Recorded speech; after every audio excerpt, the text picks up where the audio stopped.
Hi everyone, welcome back. This week we have a lovely black bean, sweet potato and feta quesadilla, which really means that we're using some tortilla wraps and then we're going to cook off all of the lovely ingredients, sandwich that between these two wraps and then pan fry it so all the cheese starts to melt, and then you cut it into little triangles. So a really good recipe for lunch, and we're going to make a little tomato salsa to go with that. So ingredients wise, I've got everything mostly ready. So I've got my sweet potato, which I've cut into sort of little cubes, and we're going to roast this with some diced onion, if you can see that there, and also some diced red pepper. So about sort of 1 centimetre square, 2 centimetre square pieces of red pepper. And then over here, I've got some garlic that I've just crushed like we always do. And then I'm going to roast that with some spices. So in this pot here, the red one you can see is a smoked paprika. Then we've got some cinnamon, which is going to add this lovely sort of really aromatic flavour, as well as some cumin as well, which I think are both spices that we've used before in the past. Then we've also got some black beans. This is just a can of black beans that I've drained, and we're going to mash those a bit later. And then the two cheeses that we're going to use today, I mentioned it in the title, so feta is one of them, and it's a really sort of sharp, tangy cheese, and it will work really beautifully against the sweetness of the sweet potato. And then just to help it all stick together, we've got some cheddar cheese as well. And then if you like coriander, some people don't, some people love it. It's one of those Marmite things, you either love it or you hate it. You want to sort of sprinkle that on the top, and that's going to add a really lovely freshness. And then for our tomato salsa, really lovely ingredients. We've got some tomatoes, some quite nice medium-sized tomatoes that are on the vine. We've got some red onion. We've got a lovely juicy fresh lime, and then a chilli again, which is optional, and more coriander. So I'm going to show you how to make that in a little while. So to begin with, the first thing that you want to do is get everything prepared. So once you've got that all prepared, you can take it and pop it all into a bowl. So that's the onions, peppers, garlic and sweet potato in there. And then all we're going to do is just take all of our spices and sprinkle that over the top. And we're going to pop in about half a teaspoon of some salt. And we're going to put in about a tablespoon of some olive oil. And then all you're going to do is just give it a really good stir around. And we're going to place it into our preheated oven, which is on at 180 degrees.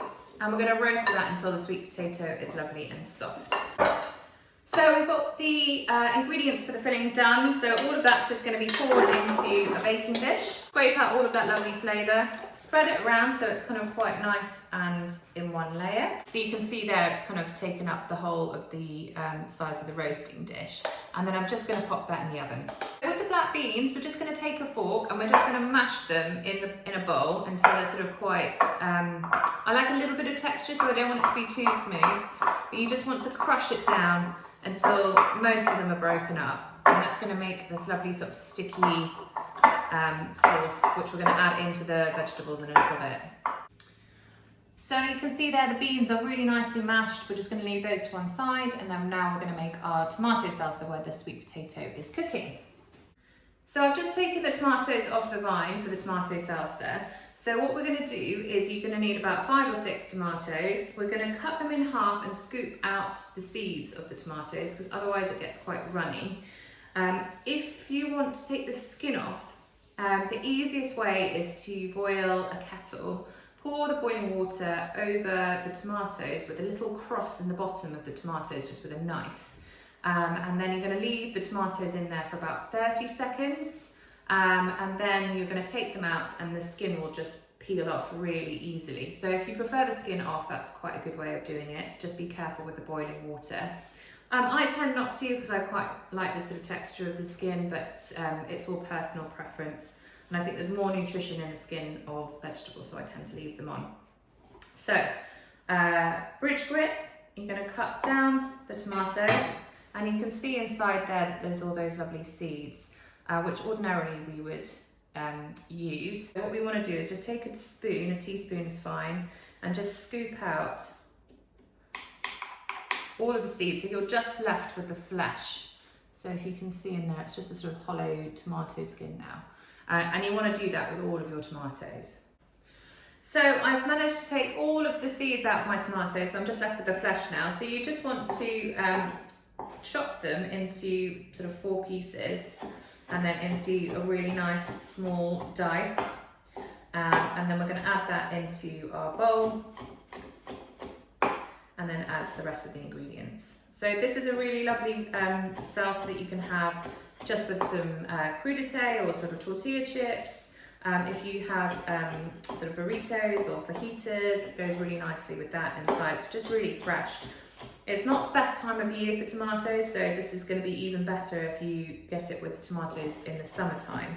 So today we might add a little pinch of sugar just to sweeten it up a little bit, but we'll taste that a bit later.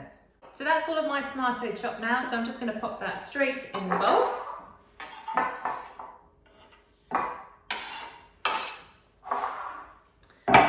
And then this is quite a big red onion, so I'm just going to do half of this. So you just want to use your bridge grip to cut down the middle.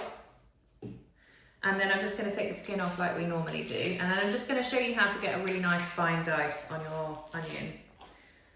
With this dish, it's really important that you don't get big chunky bits of onion because it's just not very nice. So you want to take the tail end off, but keep the root on so we can still see that hairy bit is there. And then holding a nice firm grip,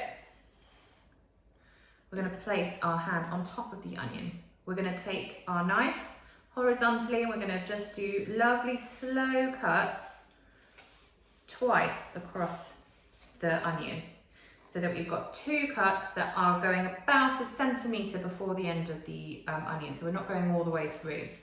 Then with the tip of the knife, we're just going to cut down, not going through, I'm not cutting that way, I'm just using the tip of my knife about 3/4 of the way up the onion, and I'm just doing really nice thin slices across the onion, following the lines of the onion that are naturally there.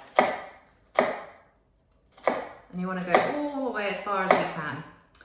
And if you can see, I've got my finger just on the top of the blade there, and that just helps me control it.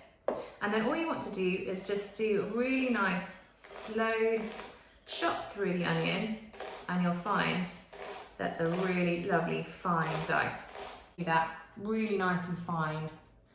We can pop that straight in with our tomatoes.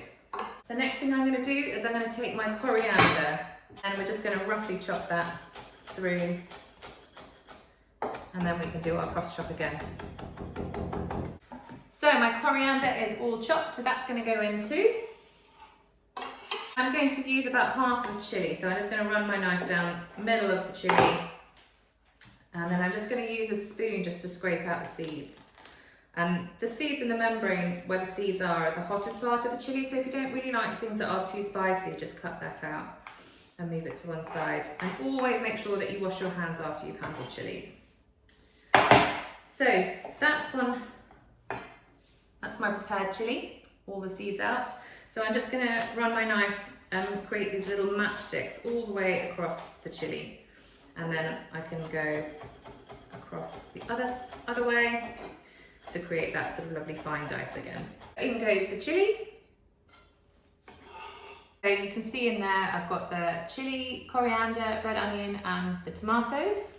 I'm going to need the juice of a lime. So what you want to do with any citrus fruit before you use it is just roll it on the surface, and that activates the sort of cells and releases some of the juice before you start to use it, so it makes it easier to squeeze.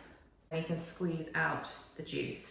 I'm going to start with half a lime, see where we go, and I can always add more. And that's one of the biggest rules that we have. You can always add more, but you can never take away. So add a little bit and then adjust. So my salsa ingredients are in there, so I'm just going to add in a pinch of salt and then a quite generous amount of olive oil.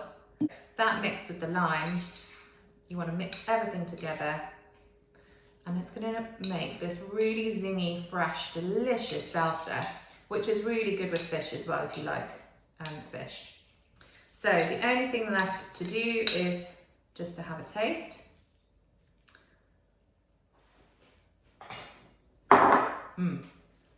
I'm going to add a bit more lime.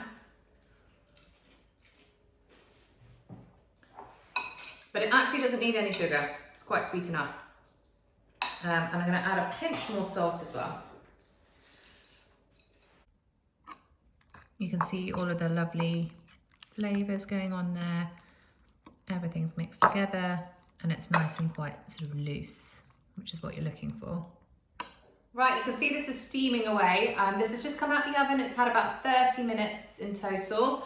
So I just took a piece, and you just can put a knife through just to see that it's tender. The most important thing is that it's not hard anymore. You want it nice and soft. So we're just going to add all of our bean mixture into our sweet potato.